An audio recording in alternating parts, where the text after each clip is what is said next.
గురూజీ 72 గంటల్లోనే ఫోన్లోని అద్భుతమైన జ్యోతిష్య పరిష్కారం చూపిస్తారు. నమ్మండి, నమ్మకపోండి, ఇది నిజం. శ్మశాన కాళి రుద్ర చౌడీదేవి ఆరాధకులు నంబర్ 1 వశీకరణ స్పెషలిస్ట్. గురూజీ మనిషి పుట్టుక నుండి చనిపోయే వరకు వచ్చే అన్ని క్లిష్టమైన సమస్యలకు పరిష్కారం ఇక్కడ లభిస్తుంది. విద్య, ఉద్యోగం, వ్యవహారం, స్త్రీ ప్రేమ, పెళ్లి, సంతానం, స్త్రీ పురుష వశీకరణం, భూవశం, భార్యాభర్తల కలహాలు, కోర్టు సమస్యలు, విడాకుల సమస్యలు, చేతబడి, అప్పుల బాధ, ఇంకా మీకు ఎలాంటి సమస్యలు ఉన్నా 72 గంటల్లోనే శాశ్వత పరిష్కారం చేయబడును. ఓం మహాగణాధిపతయే నమః. ఓం గురుభ్యో నమః. ఓం శ్రీమాత్రే నమః. పరమేశ్వర స్వరూపమైనటువంటి జ్యోతిష, వాస్తు మరియు ఇతర అనేకమైనటువంటి శాస్త్రములను మనకు అందించినటువంటి మహర్షులకి నమస్కారం. హయగ్రీవ హయగ్రీవ హయగ్రీవేతి యోవదేత్ తస్య నిస్సరతే వాణి జన్హుకన్యా ప్రవాహవత్. అరుణాం కరుణాతరంగితాక్షీం ధృతపాశాంకుశపుష్పబాణచాపాం అనిమాదిభిరావృతాం మయూకైః అహమిత్యేవ విభావయే భవానీం. శ్రీమాత్రే నమః. ప్రేక్షకులకి ఆ లలితాంబిక అమ్మవారి యొక్క అనుగ్రహం పరిపూర్ణంగా కలగాలని మనస్ఫూర్తిగా కోరుకుంటూ మనం ఈరోజు చెప్పుకోబోయేటువంటి టాపిక్ ఏమిటి? మనం ఎన్నో కష్టాలు పడుతూ ఉంటాం. అప్పులు, అదేవిధంగా ఆరోగ్య సమస్యలు, అనారోగ్యాలు పారవడం, మరియు ధనం రాకపోవడం, వివాహం అవ్వకపోవడం, సంతానం కలగకపోవడం, ఇలాంటి అనేకమైనటువంటి విషయాలు ఎందుకు ఇబ్బంది పడుతుంటాము. అదేవిధంగా మంచి కూడా ఉంటుంది. ఏమిటి? మంచి జాబ్ రావడం కావచ్చు, బాగా ధనం సంపాదించడం కావచ్చు, వ్యాపారంలో బాగా కలిసి రావడం కావచ్చు, మంచి సంతానం కావచ్చు, మంచి భార్య కావచ్చు. ఇవన్నీ అసలు ఎందుకు జరుగుతాయి?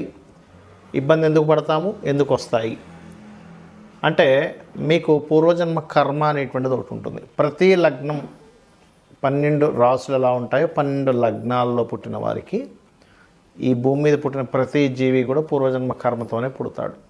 అది స్త్రీ కావచ్చు, పురుషుడు కావచ్చు, ఏదైనా ఒక జీవి కావచ్చు. ఆ పూర్వజన్మ కర్మ కంట్రోల్ చేయబడగలిగితే మీకు ఆటోమేటిక్గా ఇప్పుడు ఉన్నటువంటి సమస్యల నుంచి బయటపడగలుగుతారు. అది ఎలాగ చేసుకోవాలి? ప్రతి లగ్నంలో పుట్టిన వారికి ఆ పూర్వజన్మ కర్మను ఎలా తగ్గించుకోవాలి, పుణ్యాన్ని ఎలా పెంచుకోవాలి అనే విషయాన్ని ఇప్పుడు మనం తెలుసుకుందాం. అయితే ఈ విషయాలు చెప్తుంది నేనైనప్పటికీ కూడా చెప్పిస్తుంది సాక్షాత్ లలిత అమ్మవారిగా భావిస్తూ ఒక్కొక్క లగ్నం నుంచి తెలుసుకుందాం. లగ్నం తెలియని వారు రాశి నుంచి చూసుకోండి. కర్కాటక లగ్నము, కర్కాటక రాశి. మీకు పూర్వజన్మ కర్మ బాగుందా, బాగోలేదా, ఎక్కడ అడ్డుపడుతుంది అని తెలుసుకోవాలి అంటే ప్రధానంగా మీరు తెలుసుకోవాల్సింది మీ యొక్క జన్మజాతక చక్రంలో శుక్రగ్రహం యొక్క పరిస్థితి ఎలా ఉందో తెలుసుకోవాలి. కర్కాటక లగ్నం వారికి ముఖ్యంగా ఎమోషనల్గా ఉంటారు. కొంచెం మానసికమైనటువంటి ఇది కొంచెం ఎక్కువగా ఉంటుంది వాళ్ళకి. అంటే మదర్లీ నేచర్ ఎక్కువగా ఉంటుంది. ఆ మదర్లీ నేచర్ ఎక్కువ ఉన్నటువంటి ఈ యొక్క కర్కాటక లగ్నం వారికి పూర్వజన్మ కర్మ శుక్ర రూపంలో వస్తుంది. శుక్రుడు దేనికి కారకుడు అండి? వివాహానికి, వాహనాలకి, గృహాలకి, కంఫర్ట్స్కి కారకుడు. శుక్రుడు పాడయ్యాడా వీటి మూలంగానే ఇబ్బందులు వస్తూ ఉంటాయి. అంటే ఏదో భూమి కొన్నాం, ఏదో ఇల్లు కట్టుకున్నాం, ఈ కట్టుకున్న ఇల్లు మూలంగా శత్రుత్వాలు ఏర్పడటం, పక్కింటోడితోనో లేకపోతే అన్నదమ్ములతోనో. ఇది శుక్రుడు పాడైతేనే. శుక్రుడు బాగుంటే ఇంక మీకు తిరుగులేదు. గుర్తుపెట్టుకోండి, పూర్వజన్మ కర్మ అద్భుతం. అయితే ఇక్కడ శుక్రరాశుల్లో ఉండే గ్రహాలు ఏంటో తెలుసుకోవాలి. అందులో ముఖ్యంగా వృషభంలో ఏవైతే గ్రహాలు ఉంటాయి, కర్కాటక నుంచి లాభస్థానంలో ఉండే గ్రహాలకు సంబంధించి దానం ఇస్తేనే మీకు లాభాలు ఎక్కువ పెరుగుతూ ఉంటాయి లైఫ్లో. మరి దేవతారాధన ఏం చేయాలి? మీరు సుబ్రహ్మణ్యేశ్వర స్వామి ఆరాధన, ఎంత మీరు సుబ్రహ్మణ్యేశ్వర స్వామి ఆరాధన చేస్తే అంత బాగుంటుంది. గుర్తుపెట్టుకోండి.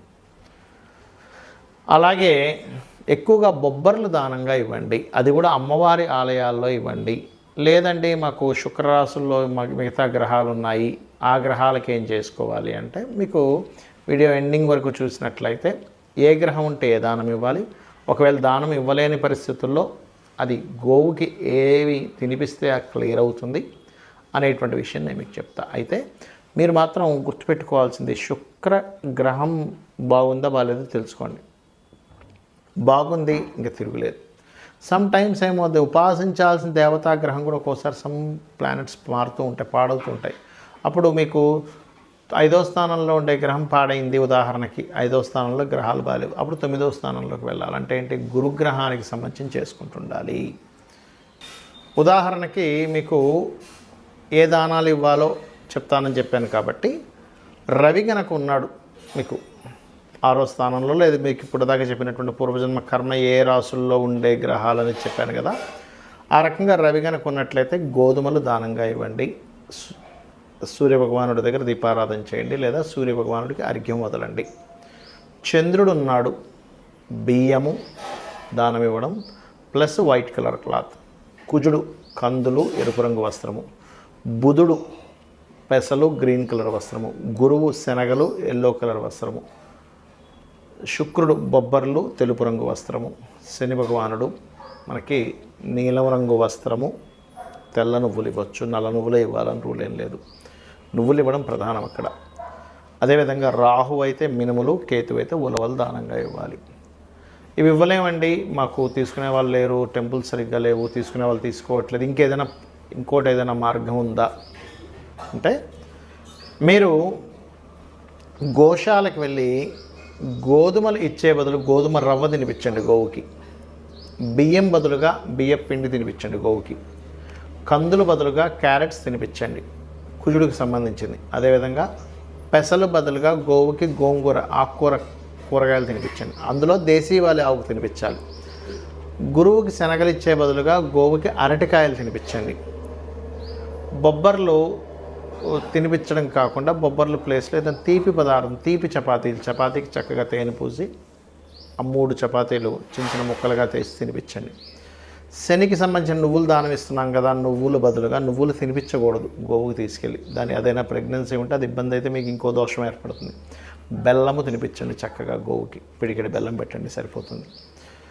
మినుములు బదులుగా మీరు 4 బెల్లపు ఉండలుగా చేసి తినిపించవచ్చు.